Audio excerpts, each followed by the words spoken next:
அம்மா இல்லாத எனக்கு எப்பவுமே கோவப்படுற அப்பா தான் கிடைச்சாரு. நண்பனா, என்னோட அப்பாவுக்கு பிரிட்டிஷ் கல்ச்சர் தான் பிடிக்கும். என்னையும் அதுபடி தான் வளர்த்தாரு. அந்த காலத்தில் நான் அனுபவிச்சது சொல்ல முடியாத பல கஷ்டங்கள்.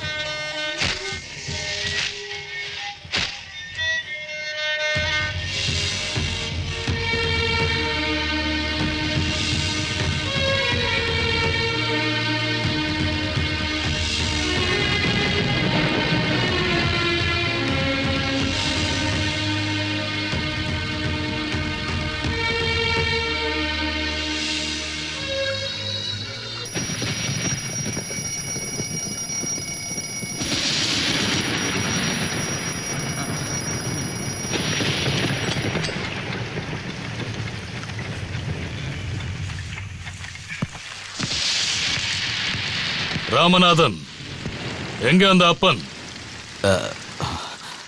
இன்னும் எந்திரிக்கலையா அவன்? நல்ல மழை பெய்யுதுல, தூங்கட்டுங்க.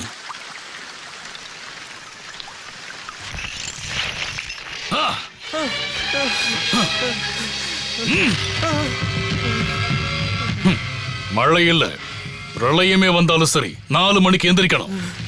அதை விடக்கூடாது. உன்னோட சரீரத்தை நீதான் பாதுகாக்கணும்.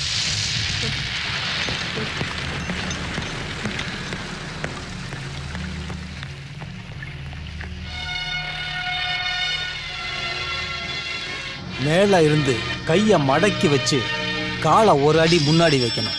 முதுக வளைச்சு கையை கும்பிட்டு மண்ணை வணங்கணும். வலது காலை தூக்கி வலது பக்கம் உதைக்கணும். இடது காலை தூக்கி இடது பக்கம் உதைச்சி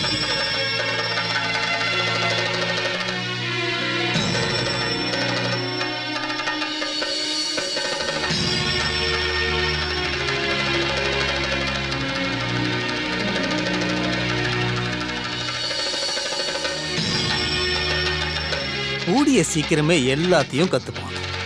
இனி பயிற்சி பெறுறது தான் ரொம்ப முக்கியம். வடகரையில் இருக்கிற குருவை எங்க கூட்டிட்டு வந்து தங்கறதுக்கு இடமும் சாப்பாடும் ஏற்பாடு பண்ணி அப்பனுக்கு களரி சொல்லி கொடுக்கறேன்.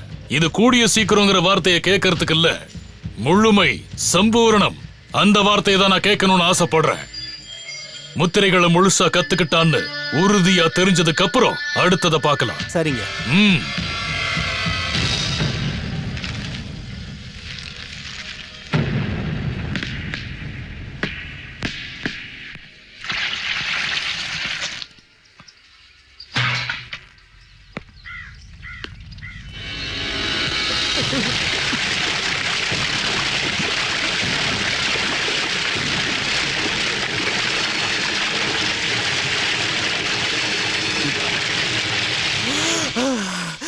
கரையோட சேர்ந்ததுதான் கடல்.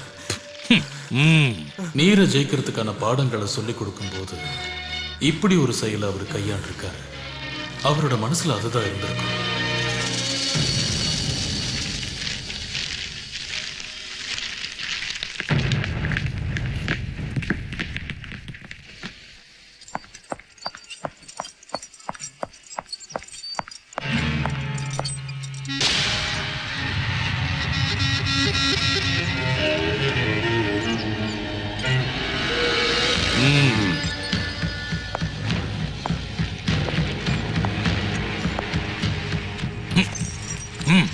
அவர் ஒவ்வொரு வாட்டி என்னை திருத்தும் போதும் ஒவ்வொரு விதமா பயமுறுத்துவார்.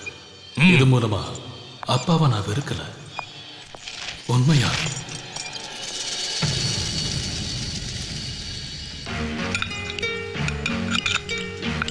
சாப்பிடும்போது சத்தம் வரக்கூடாது.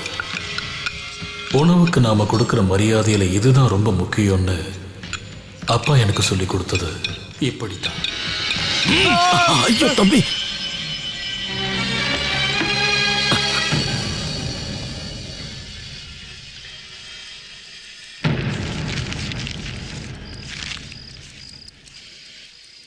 பைஷ்வினி, பைஷ்வினி,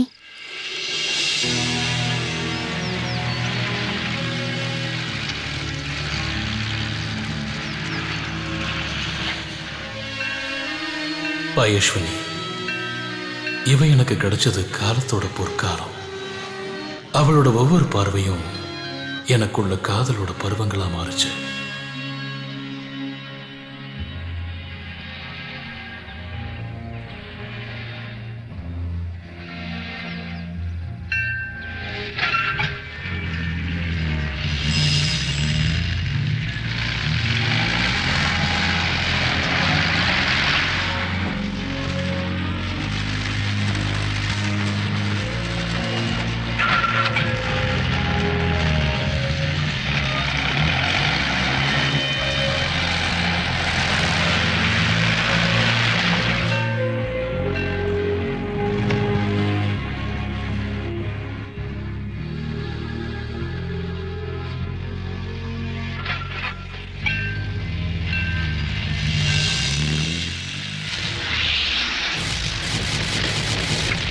அன்பிலீவபிள்னு சொல்லுவாங்கல்ல, உண்மையிலேயே அப்பனுடைய பர்ஃபார்மன்ஸ் அப்படி இருந்தது. இங்க பாருங்க, வருங்காலத்துல எல்லாருக்குமே அப்பன் மனோஜுடைய அப்பான்னு தான் தெரியும். I am sure.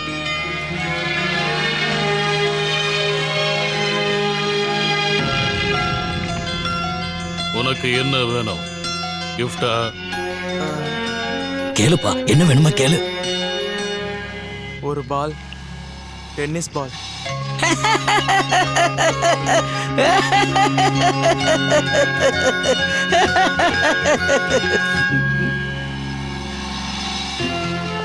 டென்னிஸ் விளையாடாத உனக்கு எதுக்கு டென்னிஸ் பால்னு என் அப்பா என்கிட்ட ஒரு தடவை கூட கேட்டதே இல்லை. வருங்காலத்துல யாராவது அந்த கேள்வியை கேட்பாங்கன்னு நினைச்சுதான் அந்த பால்லையே அந்த ஞாபகங்களை பத்தி குறிப்பு எழுதி வச்சேன்.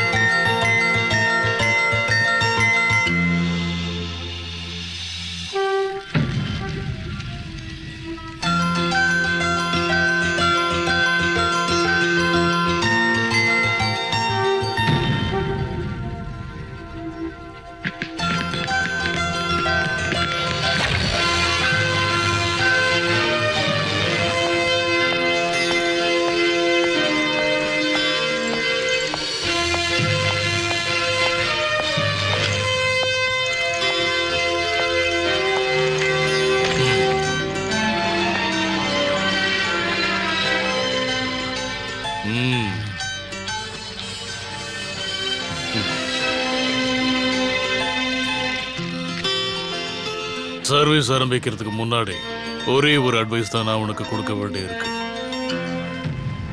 உண்மைக்கு நட்பா இருக்கணும், சமநிலையோட இருக்கணும், அக்கிரமத்தை அடக்கணும். இந்த உலகத்துல இதுவரைக்கும் நடந்தது இதுதான், இப்ப நடந்துகிட்டு இருக்கிறதும் நாளைக்கு நடக்க போறதும் கூட இதுதான்.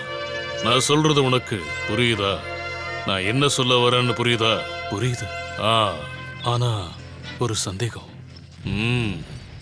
ஒரு நோய் வந்தா ட்ரீட்மெண்ட் கொடுக்க வேண்டியது நோய்க்கா இல்ல நோய் வந்த காரணத்துக்கா?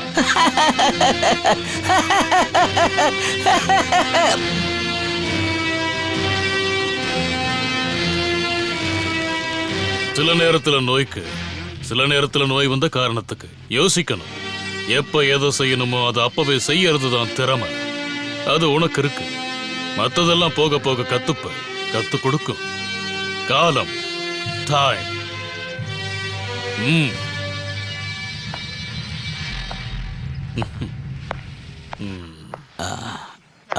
நீ கொஞ்சம் நில்லு. அவன் சொல்ல வந்ததை நல்லா புரிஞ்சுக்கிட்டு தான் கொஞ்ச நேரத்துக்கு முன்னாடி நீ சிரிச்சியா? அடே, நோய் வந்த காரணத்துக்கு ட்ரீட்மெண்ட் கொடுக்காம நோய்க்கு ட்ரீட்மெண்ட் கொடுக்கறது தான் நம்மளோட பிரச்சனையே. ரெண்டு குற்றவாளிகளுக்கு நடுவுல சூழ்நிலையா இருக்கலாம், ஆசையா இருக்கலாம், நம்பிக்கையா இருக்கலாம். அது விட்டு போகும்போது அதுக்கான காரணத்தை கண்டுபிடிச்சு சரி பண்ணியிருந்தா நம்ம நாடு என்னைக்கோ நல்லா மாறி இருக்கும். எனக்கு இப்ப சந்தோஷமா இருக்கு. அவன் புத்திசாலி, நீ எப்பவும் சொல்ற மாதிரி அதி புத்திசாலி. நாளைக்கு நீ ஒரு இடம் வரைக்கும் போகணும். பழனியில இருக்கிற அரவிந்தங்கிற ஒருத்தரோட வீட்டுக்கு. அவருக்கு ஒரு பொண்ணு இருக்கா. நல்ல அழகா இருப்பா, எல்லா விதத்திலையும் பொருத்தமா இருப்பா. என்னோட மருமகளா இந்த வீட்டுக்கு வர வேண்டியது அந்த பொண்ணுதான்.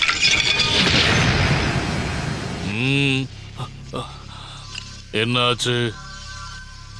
ஏதாச்சும் சொல்லணுமா? இல்ல.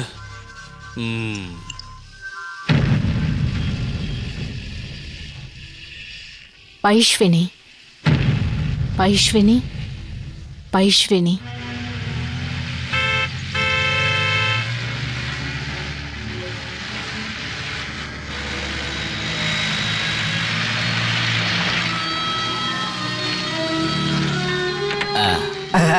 வாங்க வாங்க. ஐயா சௌக்கியங்களா? கொடுங்க.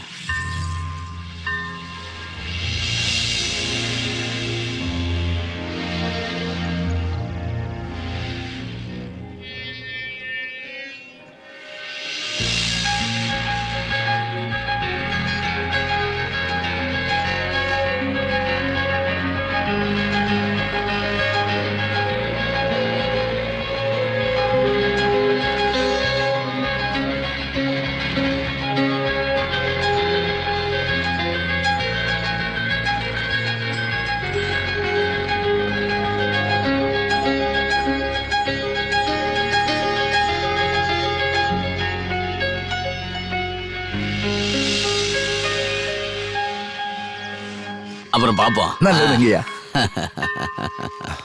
ஐயா என்ன? பெரிய ஐயா இறந்து போயிட்டாரு.